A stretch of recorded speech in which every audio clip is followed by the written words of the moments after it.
अस्सलाम वालेकुम एवरीवन। ये हमारा जो हमने सिंध यूनिवर्सिटी के एंटी टेस्ट के बारे में फर्स्ट लेक्चर बनाया था, ये उसका दूसरा पार्ट है, जिसमें हमने जो है यही लास्ट में पॉइंट डिस्कस की थी कि हम अगले लेक्चर में अपने सिलेबस के बारे में डिस्कस करेंगे कि उसका जो एंटी टेस्ट का सिलेबस है उसको हम किस सीरीज से किस वे से जो है हम अपनी प्रिपरेशन करें कि हमारी जो एंटी टेस्ट है वो तकरीबन मुकम्मल हो जाए और हम जो है अच्छी एडमिशन ले पाए किसी अच्छे डिपार्टमेंट्स में। तो सबसे इनके जो ज्यादातर सेक्शंस होते हैं 4 या 5 सेक्शन होते हैं जो है एंटी टेस्ट के। जब आप पास पेपर्स भी उठा लेंगे वो भी देखेंगे तो आपको अंदाजा हो जाएगा कि जो है ये एक्चुअली में एंटी टेस्ट कहना क्या चाहती है। तो पहले सेक्शन में वो इंग्लिश पार्ट दे दे, फिर दूसरे सेक्शन में जनरल नॉलेज, तीसरे में जनरल साइंस, चौथे और पांचवें में मैथ और आईक्यू या अर्थमेटिक प्रॉब्लम्स। ठीक है, मैथ कहें या अर्थमेटिक प्रॉब्लम कहें सेम ही है तकरीबन। तो ये जो है उनके सेक्शंस हैं, सेक्शन 1, 2, 3, 4 एंड 5। इसमें जो है आपके सब्जेक्ट्स मेंशन है, English, general knowledge, general science, maths and IQ. ठीक है, उसके बाद आ जाए इनको वन बाय वन डिस्कस करते हैं कि हमें कौन कौन से टॉपिक्स जो है जो पढ़ने चाहिए जहां से हमारे जो है क्वेश्चंस आते हैं टेस्ट में। आप नोट करेंगे कि हमने यहाँ पर वही टॉपिक डिस्कस किए हैं, वही लिखे हैं जो आपकी टेस्ट में आते हैं। अब तकरीबन पिछले 5 या 10 साल के अगर आप पास पेपर उठा के देखेंगे तो आपको यही टॉपिक मिलेंगे, यही क्वेश्चंस मिलेंगे। अगर ना मिले तो मुझे कमेंट में बताइएगा। देखिए, सबसे पहले आप इंग्लिश पर आए तो इंग्लिश में जो है आपके सबसे पहले सिनोनिम्स, सिंटोनिम्स, ये कॉमन है, ये ज्यादातर आते हैं, जो है तकरीबन हर टेस्ट में आते हैं। आजकल के तो जितनी भी आपकी जो है टेस्ट होती है किसी भी यूनिवर्सिटी की या कोई जॉब की, ये तो मतलब आपका इंग्लिश का जो है एक कंपलसरी कंपोनेंट बन गया है, इंटोनिम्स एंड सिनोनिम्स। ठीक है, इसको कवर कैसे करना है, इसको जाहिर है आपको वोकैब की थोड़ी बहुत नीड पड़ेगी। उसके बाद आपने जो है रीडिंग कॉम्प्रिहेंशन ज्यादा करना है। आपने जो है गूगल पे जाके रीडिंग कॉम्प्रिहेंशन के पैसेजेस को सॉल्व करना है। आपका ये जो है पार्ट सॉल्व हो जाएगा, आप ज्यादातर उसकी प्रैक्टिस करें। उसके बाद नरेशन है आपके पास। ठीक है, तो नरेशन भी आपको पता है ग्रामेटिकल एक टॉपिक है जिसमें आपको जो है डायरेक्ट और इनडायरेक्ट स्पीशीज के बारे में जो है बात करनी होती है कि कोई चीज हमें डायरेक्ट में दी जाती है उसको इनडायरेक्ट में करना होता है, कोई इनडायरेक्ट में है उसको डायरेक्ट में करना होता है। तो narration you know very well, जब आप इसको पढ़ेंगे ठीक है ना तो आपको पता चल जाएगा। उसके बाद एक्टिव पैसिव है। एक्टिव पैसिव भी जो एक ग्रामेटिकल टॉपिक है जिसमें जो है आपकी जितने भी टेंसेस है उसको एक्टिव और पैसिव में जो है कन्वर्ट किया जाता है, उसके मुताबिक जो है आपके क्वेश्चंस आते हैं। उसके बाद आपकी ये प्रीपोजिशन है। Preposition you know very well के इनके ज्यादातर जो है इन, एट, ऑन, अपॉन और इनके यूजेजेस आते हैं ज्यादातर, कोई लंबा चौड़ा नहीं आता। कोई आप 10-12 जो है यूजेजेस याद कर लें, मैं कहता हूं आपकी प्रीपोजिशन सॉल्व हो जाएगी। उसके बाद करेक्ट स्पेलिंग, जाहिर है आपको स्पेलिंग थोड़ी बहुत ये जो है आपको याद करनी होती है। जिसने शुरू से पढ़ा होगा तो उसको ज्यादा पता होगा कि जो है करेक्ट स्पेलिंग का जो है पोर्शन दिया जाता है कुछ क्वेश्चंस। एरर डिटेक्शन, डिटेक्शन में क्या होता है कि आपके जितने भी ग्रामेटिकल टॉपिक्स होते हैं सारे टॉपिक्स में से किसी न किसी जो है टॉपिक को उठाया जाता है, फिर उसमें कोई ना कोई वो गलती करते हैं, कोई सेंटेंस की फॉर्म में, कोई जो है आपकी लॉजिकल जो सेंटेंसेस या किसी कंपोजिशन में कोई मिस्टेक करते हैं, फिर आपको कहते हैं कि इसको आप जो है आप जहां पर सेंटेंस में मिस्टेक है वो हमें डिटेक्ट करके दें, बताएं कौन सी है। ठीक है, उसके बाद चूज करेक्ट वर्ड्स। फिर आपको कुछ वर्ड्स दिए जाते हैं, एक ही वर्ड होगा, उसकी स्पेलिंग या डिफरेंट होगी या जो है सेम प्रोनाउंसिएशन के वर्ड्स होंगे, तो आपको उनकी जो है स्पेलिंग को क्या करना है, सेट करना है। जैसे अगर मेरे पास आ जाए TOO2 या TO2, ये दो सेम प्रोनाउंसिएशन के वर्ड्स हैं, तो हमें जो है एक करेक्ट वर्ड चूज करना होगा जो उनकी सिचुएशन के हिसाब से दिया जाएगा। तो ये हो गया इंग्लिश का मेन पोर्शन। ठीक है, उसके बाद आ जाए आप, अच्छा ये आगे चलने से पहले मैं आपको ये बता दूं कि हमने अपने इस प्लेटफॉर्म पे सबकी आसानी के लिए जो है हमारे जूनियर सीनियर सबकी जितनी भी आपकी टेस्टेस हैं या आपकी जो है एकेडमिक कोर्सेज हैं उनकी जो है आसानी के लिए हमने मैथ का फिलहाल कोर्स स्टार्ट किया हुआ है। वो हम जो है यहाँ पर काफी जो है आपके टॉपिक्स हैं ये हमने रिकॉर्ड करके अपने प्लेटफॉर्म पे रखे हुए हैं।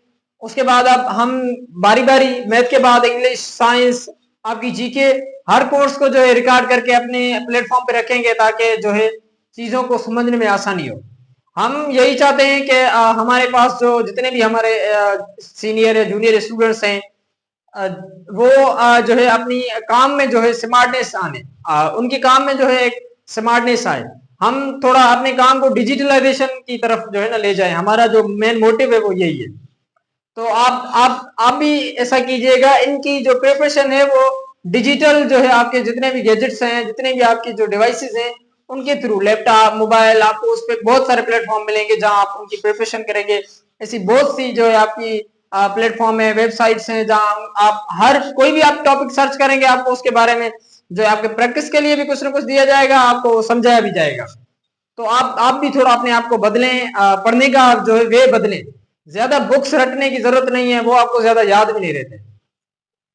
तो ये सब आपको थोड़ा मोटिवेट करने के लिए था। अब दूसरा पार्ट है हमारा जो जनरल नॉलेज का है। इसमें आपने जो है क्या क्या चीजें फोकस में रखनी है।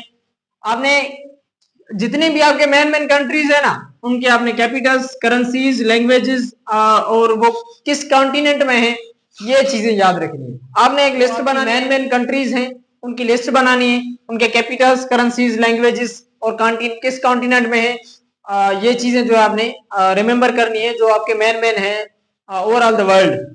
ठीक है, उसके बाद इस पर आ जाए, smallest and largest in the world. अब ये जो पोर्शन है ना आपका, या ये पोर्शन था आपका, ये दोनों पोर्शन हर जगह काम आते हैं। आपकी जॉब्स की बहुत सारी जो है टेस्ट आती हैं, उनमें ये चीजें आपको बहुत काम देती हैं। सिर्फ ये आप इंटरव्यूज के लिए प्रिपरेशन नहीं कर रहे, ये समझे आप बहुत सी जो है आपकी टेस्ट होंगी जितनी भी, तो उनमें आपके ये काम आएंगे बहुत। आप क्योंकि हमारे पास वे नहीं होता ना प्रिपरेशन प्रिपेयर करने का खुद को, तो हम क्या करते हैं, बस एक एप्टीट्यूड बुक लिया, फिर उस बुक को पढ़ते जाते हैं पढ़ते जाते हैं। आप ऐसा ना करें। आजकल जो है प्रिपरेशन का वे जो है चेंज हो चुका है। आप एक एप्टीट्यूड का बुक लेते हैं, उसको A to Z पढ़ते हैं, फिर आपको कुछ याद ही नहीं रहता क्योंकि आपने उसी वे से पढ़ा ही नहीं ना। तो आप क्या करें, चीजों को जो है थोड़ा डिवाइड करें, डिफरेंट जो है उसमें टारगेट्स में डिवाइड करें। कि आपने क्या किया कि जनरल नॉलेज का पोर्शन लिया, उसमें आपने ये चीज अलग की, ये अलग की, अलग की, तो आपको याद करने में आसानी हो जाएगी। तो आप मेन मेन कंट्रीज, कहने का मकसद यही कि आप जो है पोर्शंस को डिवाइड करते जाएं। उसके बाद आ जाए smallest and largest in the world. जो चीज कौन से कंट्री बहुत स्मॉलेस्ट है, कौन से जो है लार्जेस्ट है, कौन से पॉपुलेशन के हिसाब से जो है आपके छोटे हैं, कौन से जो है आपके उसके जो है एराजी के हिसाब से आपके छोटे हैं या बड़े हैं। उसमें जो आपके जितने भी रिवर हैं, फॉरेस्ट हैं, या आपकी जो है डिजर्ट्स हैं, क्या चीज दुनिया में बड़ी है, क्या छोटी है, क्या मीडियम है, आपने इसमें एक लिस्ट बनानी है 100 ऑफ थिंग्स की। ठीक है ना। तो आपको जो है बहुत सी इसमें फिर आप कभी भी इसमें नहीं भूलेंगे कि कौन सा जो है रिवर, या कौन सा जो है ओशियन, या कौन सा जो है फॉरेस्ट, कौन सा डिजर्ट, कौन सा जो है माउंटेन, कौन सी जो है आपकी वैली जो एक या कौन सी लेक छोटी है या बड़ी है। तो ये चीज आप एक लिस्ट बना लें। उसके बाद आ जाए आप ऑर्गेनाइजेशंस पर। आप ऐसा करें कि दुनिया की टॉप जितनी ऑर्गेनाइजेशंस हैं उनकी लिस्ट बनाएं, वो कब कायम हुई, उनके मेन मोटिव क्या हैं, उनकी ब्रांचेस कहाँ कहाँ हैं, उनके हेडक्वार्टर्स कहाँ हैं, उनकी डेट, उनके हेडक्वार्टर्स, उनके जो है चेयरमैन, ठीक है, उनको रन करने वाले, और ये चीजें 5-6 चीजें जितनी भी ऑर्गेनाइजेशन है, पहले आप ऑर्गेनाइजेशंस की लिस्ट बनाएं। जो आपकी मेन मेन ऑर्गेनाइजेशन है, मेरे ख्याल में कोई 15-20 बनेगी या शायद उससे भी कम बने। फिर आप उनकी जो है डेट, फिर उनके हेडक्वार्टर्स किस किस कंट्री में हैं, फिर ब्रांचेस कहाँ हैं, उनके मेंबर्स कौन कौन से कंट्रीज हैं, उनके जो है मकासद क्या हैं। तो आपको ऑर्गेनाइजेशन मतलब टॉपिक क्लियर हो जाएगा जीके का।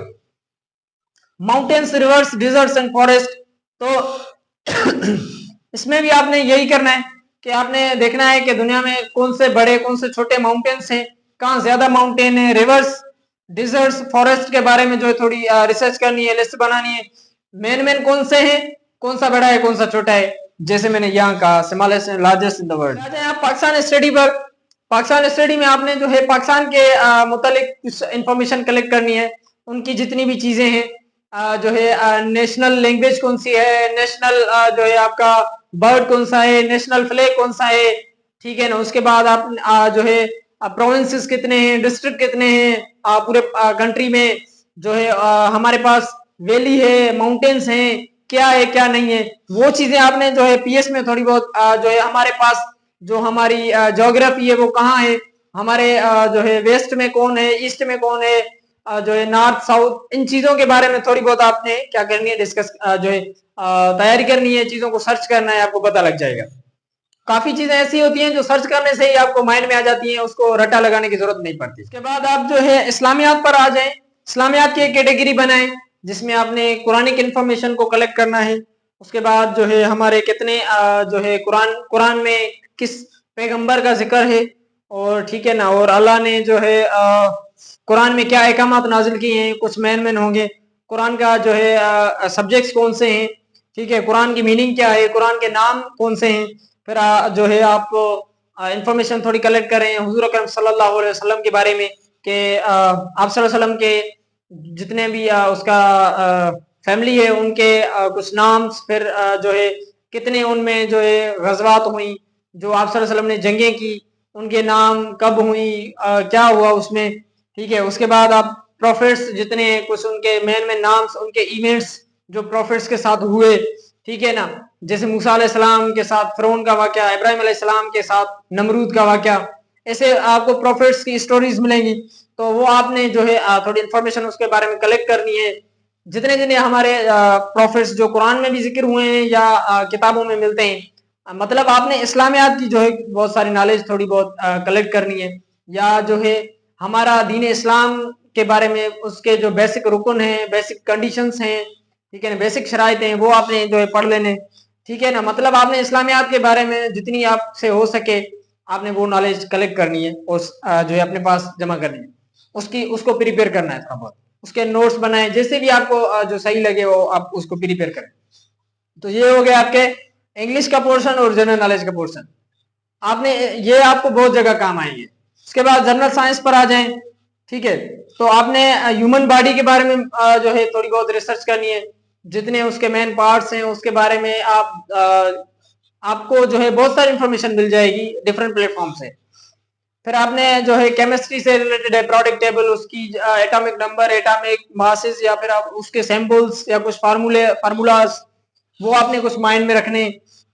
विटामिन है, हमारे विटामिन के नाम और उनकी जो है वीकनेस, किसी विटामिन के ना होने से क्या होता है और होने से क्या होता है, जितने विटामिन हैं वो सारे। उसके बाद कैल्शियम है, आयरन है, ठीक है ना, विटामिन, कैल्शियम, आयरन, इसके बारे में थोड़ा आपने थोड़ी रिसर्च करनी है।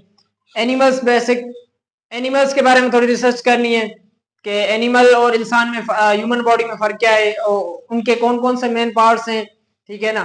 तो वो आपको जो है ये 3-4 पार्ट्स हो गए। उसके बाद आपने मेजरमेंट्स, यूनिट्स, जो जितनी भी आपकी फिजिकल क्वांटिटीज हैं जो फिजिक्स से रिलेटेड है, फिजिकल क्वांटिटीज को लिस्ट बनाएं, उसको रिमेंबर करें, उसका यूनिट, उसकी सिंबल, फिर यूनिट की सिंबल, ठीक है ना। ये आपकी जो है तकरीबन आप 2 पेजेस पे आपकी फिजिकल क्वांटिटीज आ जाएंगी। इसमें से मैं आपको कहता हूँ कि 2-3 क्वेश्चन होते ही होते हैं, ठीक है। उसके बाद आपने कुछ फार्मूलाज, उसके सिंबल्स, जैसे आपको वाटर का फार्मूला है H2O, ठीक है ना, या फिर अमोनियम का जो है फार्मूला है NH3। तो ये चीजें आपने जो केमिस्ट्री से थोड़ी बहुत रिलेटेड है वो आपने याद रखनी है। ये जो आपकी जनरल साइंस है इसमें आपकी बायोलॉजी, केमिस्ट्री, फिजिक्स, उसकी जो जितनी भी बेसिक है जनरल है वो सारी जो इसमें आ जाती है। उसके बाद जो आप आ जाए मैथ पर, मैथ पोर्शन पर, या अर्थमेटिक प्रॉब्लम भी इसको बोलते हैं। तो उसमें अपने नंबर सिस्टम, अलजेब्रा, ठीक है, LCM, HCF, percentage, average, ratio, proportion, time, speed, इनके जितने भी प्रॉब्लम है, ठीक है, हमारे जो है प्लेटफॉर्म पे इस नंबर सिस्टम पूरा का पूरा डिफाइन किया हुआ है, वो आप देख लें, ठीक है। उसके बाद जो है हमारे पास मैथ का जितना भी पोर्शन है आपको तकरीबन हर लेक्चर जो है मिल जाएगा हमारे प्लेटफॉर्म पे, मैथ के बेसिक कोर्स का, ये जितने भी मैंने लिखे हैं, ठीक है ना। लॉज एंड प्रॉपर्टीज है, ट्रिग्नोमेट्रिक रेशियो, ये चीजें आपने कुछ इसमें थोड़ी बहुत याद करनी है, थोड़ी बहुत समझनी है, तो आपकी अर्थमेटिक प्रॉब्लम भी सॉल्व हो जाएंगे। उसके बाद जो लास्ट है, आप last but not least IQ है। आईक्यू में आपको जो है 3-4 चीजें बताई जाती हैं। डायग्राम,